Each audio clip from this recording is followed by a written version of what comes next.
अंग्रेजों ने बनाया था दंड देने के लिए भारतीय दंड संहिता, लेकिन भारतीय जनता पार्टी उसमें जो बना एक्ट पास हुआ जो 1 जुलाई से लागू होना चाहे, मुझे बड़ा गर्व महसूस हो रहा है। भारतीय न्याय संहिता, हम दंड नहीं न्याय दे रहे। जब आज़ादी आई है देश में, देश गणतंत्र बना, तो उसके पहले उनको इसको बदल देना चाहिए, लेकिन ये तो लोग खुद अंग्रेजी मानसिकता के हैं। अब जो बना नया भारतीय न्याय संहिता बना है महोदय, पहला चैप्टर है offences against women and children. माननीय राष्ट्रपति जी ने और एक चीज बड़ा टच किया है, और वो है क्रिमिनल जस्टिस सिस्टम।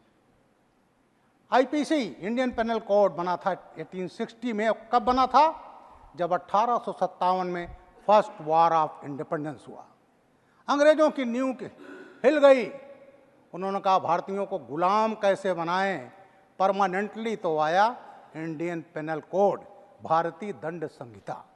महोदया, जो क्रिमिनल जस्टिस सिस्टम अब बना, और मेरा भी थोड़ा जो योगदान है, क्योंकि मैं चेयरमैन रहा उसका, parliament standing committee on home affair, मेरे कमेटी से भी वो गुजरा है।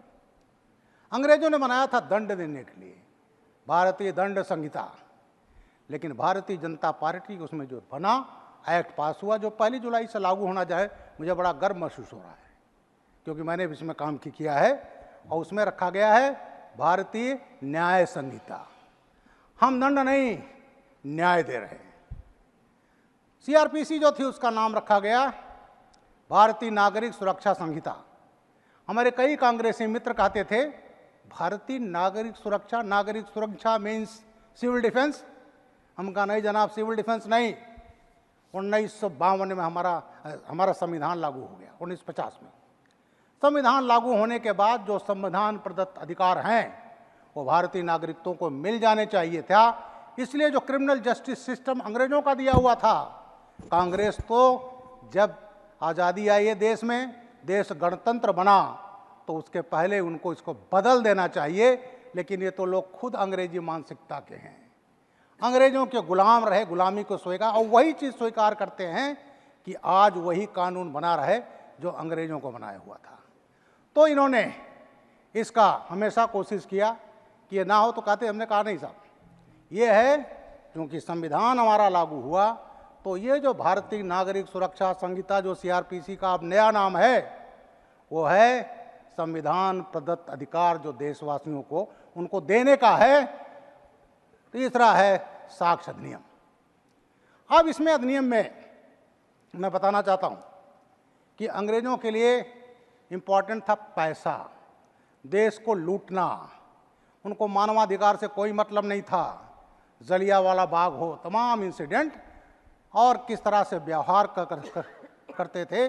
मसूरी में जाइए तो हम तो वहाँ ट्रेंड हैं, dogs and Indians are not allowed. वो मानसिकता उनकी थी, और इसके लिए जो है एक्ट बनाया।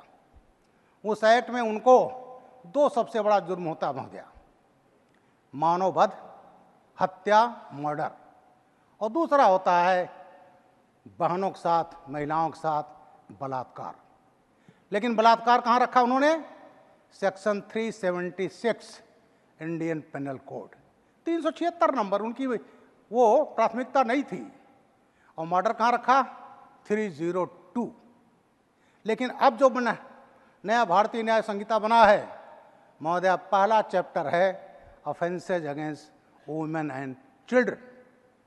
इसमें जो बलात्कार की सजा दी गई है, अगर नाबालिग बच्ची है, 12 साल से कम है, और गैंग रेप होता है, तो सजा है फांसी की सजा। बलात्कार में आजन्म कारावास की सजा है, और मिनिमम है 20 साल। तो ये सरकार जो कहती है हम महिलाओं की सुरक्षा करेंगे, महिलाओं का अधिकार देंगे, और हमने नारी शक्त बंधन अधिनियम इसी पार्लियामेंट में पास किया है, उस पर खरी उतरती है। और जो नया एक्ट आ रहा है और 1 जुलाई से, उसमें महिलाओं के लिए पहला चैप्टर है offences against women and children. उसके बाद है ऑफेंसेज अगेंस्ट ह्यूमन बॉडी, जिसमें मर्डर है, उससे जितने रिलेटेड हैं। तो इसलिए ये जो एक्ट बने हुए हैं, इसमें हम लोगों ने एक ये किया है इस नए एक्ट में कि हमने न्याय देने का कहा है, दंड देने का नहीं। अब इसके बाद कई चीजें नई थी। एक था ऑर्गेनाइज क्राइम। बड़े बड़े माफिया बने। बॉम्बे के हमारे मुरली देवड़ा जी बोल रहे थे, आतंकवाद था और वहाँ कौन कौन अंडरवर्ल्ड चलता था वो सभी जानते हैं। पूरे देश में था, अंग्रेजों के ज़माने में नहीं था। तो उसके बाद जो ऑर्गेनाइज क्राइम के खिलाफ एक्ट बनना चाहिए था वो नहीं था।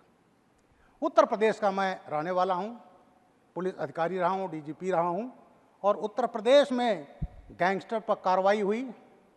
हजारों करोड़ की संपत्तियां जब्त की गई, क्योंकि हमारे पास उत्तर प्रदेश में उत्तर प्रदेश गैंगस्टर एक्ट था। महाराष्ट्र में मकोका था।